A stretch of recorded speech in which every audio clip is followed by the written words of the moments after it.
Sur le globe, il y a un beau pays. Dans ce beau pays, il y a une ville magnifique. Dans cette ville magnifique, il y a une rue animée. Dans cette rue animée, il y a un édifice vaste, moderne, magique.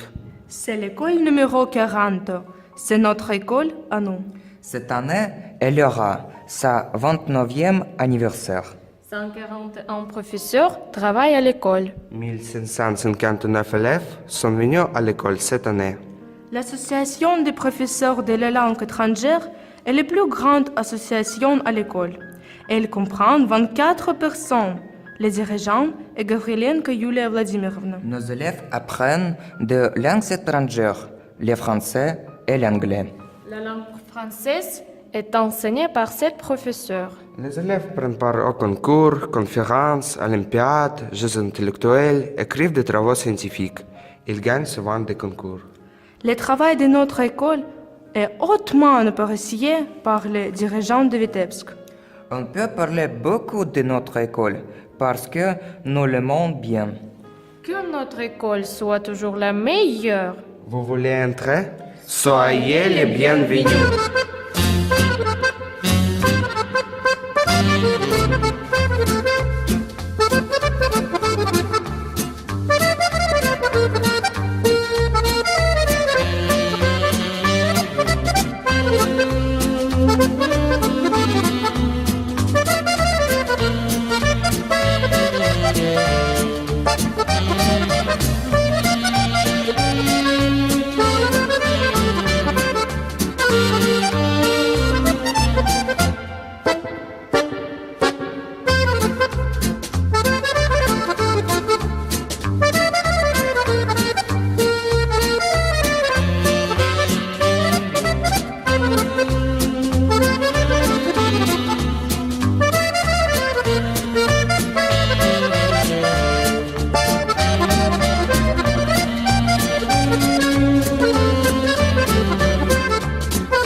C'est un prof d'un bon sein dès l'amour. Je me rappelle souvent qu'elle voulait me mettre 9 sur le front. C'était très amusant.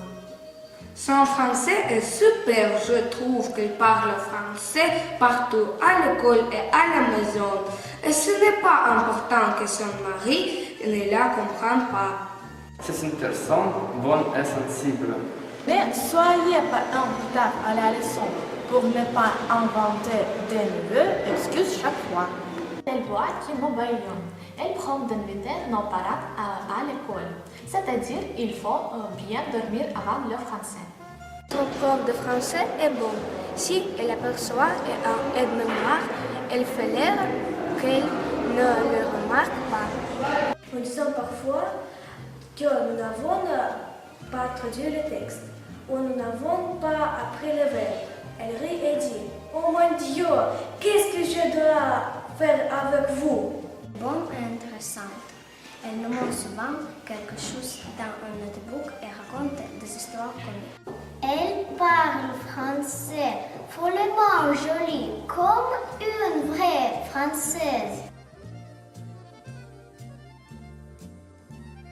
Elle consuèle de donner les notes et des poèmes de plus. Elle sourit parce qu'elle devient encore plus belle et plus bonne. Peut-être il ne faut pas donner des devoirs.